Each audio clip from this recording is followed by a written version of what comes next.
కాకినాడ జిల్లా Pattipadu fire station వీధిలో ఈ నెల 25వ తేదీన మత్స్యకర్ర అప్పలస్వామి ఇంట్లో జరిగిన దొంగతనం కేసులో ఈరోజు ముద్దాయిలను వారి వద్ద నుండి 16 మరియు 1 యాబ్లిక్ 2 కాసుల బంగారం అంటే 1.5 తులం బంగారం 2,50,000 నగదు స్వాధీనం చేసుకున్నారు. ఇక సోమవారం సాయంత్రం పత్తిపాడు పోలీస్ స్టేషన్ ఆవరణలో సిఐ శేఖర్ బాబు మీడియా సమావేశంలో తెలియజేశారు. కేసును పర్యవేక్షించిన శ్రీమతి కె లతాకుమారి కేసులో చాకచక్యంగా వ్యవహరించి కేసును ఛేదించిన Pathipadu CI Sekhar Babu, Pathipadu SI Pavan Kumar, Yeleswaram SI Satish, Rowthulapudi SI వెంకటేశ్వరరావులను మరియు వారి సిబ్బందిని జిల్లా ఎస్పీ విక్రాంత్ పాటిల్ ఐపీఎస్ ప్రత్యేకంగా అభినందించారు. అందరికీ నమస్కారం. గత ఈ నెల 25వ తారీఖున పత్తిపాడు గ్రామంలో ఫైర్ స్టేషన్ వీధిలో ముచ్చకర్ల అప్పలస్వామి గారి యొక్క ఇంట్లో పట్టుపగలు దొంగతనం జరగడం, అందులో సుమారు 22.5 కాసులు బంగారం వస్తువులు, అదేవిధంగా 3 లక్షల రూపాయలు నగదు దొంగిలించబడినట్లుగా ఫిర్యాదు రావడం, ఆ ఫిర్యాదుపై కేసు నమోదు చేసి జిల్లా ఎస్పీ గారి యొక్క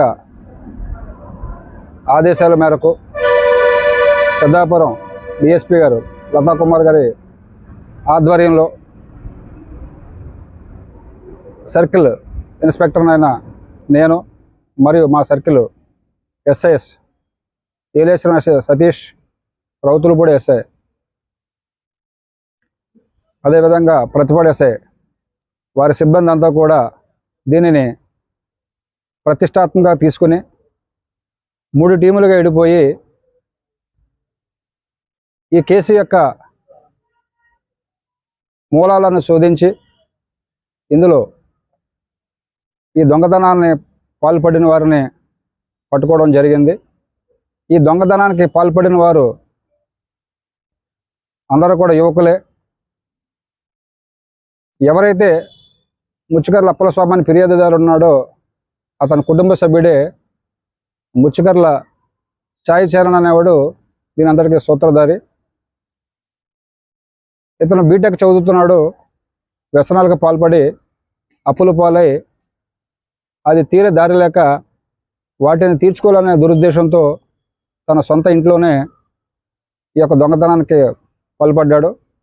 దానికి అతని చిన్ననాటి స్నేహితులైన పత్తిపాడు గ్రామస్తుడు అలుగుల అజయ్ వెంకటేష్, అతని స్నేహితులైన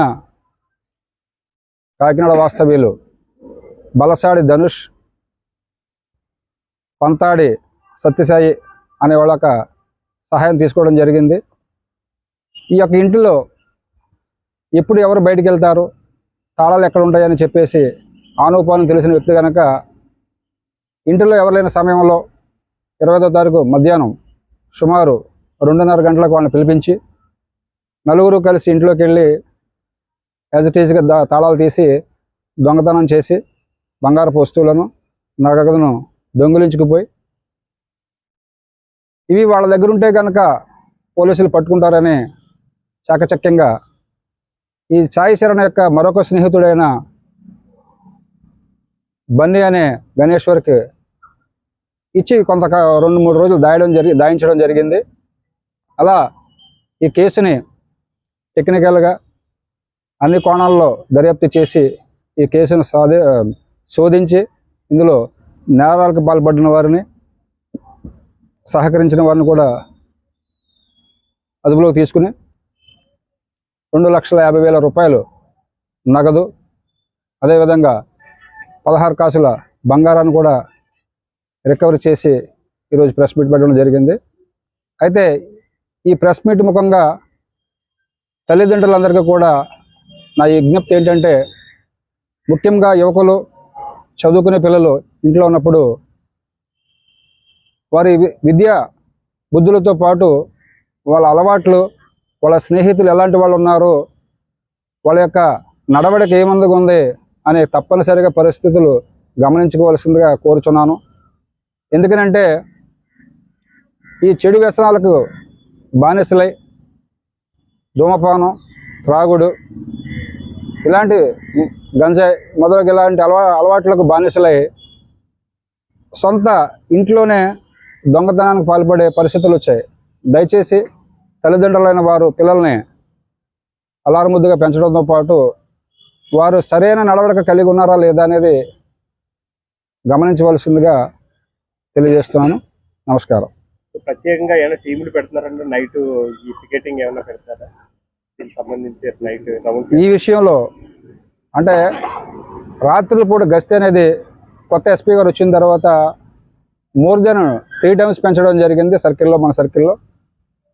కొద్దిగా సిబ్బంది కొరత వల్ల ఇంతకుముందు తగ్గించినప్పటికీ కూడా ఈ మధ్యకాలంలో కొత్త ఎస్పీ గారు వచ్చిన తర్వాత రాత్రి గస్తీ అనేది పెంచి దగ్గరగా ప్రతి పోలీస్ స్టేషన్లో 2 బీట్లు నైట్ రౌండ్స్, అదేవిధంగా సర్కిల్ మొత్తం మీద ఒక సర్కిల్ ఎస్ఐ గారు నైట్ రౌండ్స్ తిరిగి ఎస్పెషల్లీ ఈ దొంగతనాలను అరికట్టడానికి చర్యలో భాగంగా తీసుకోవడం జరిగింది. ప్లీజ్.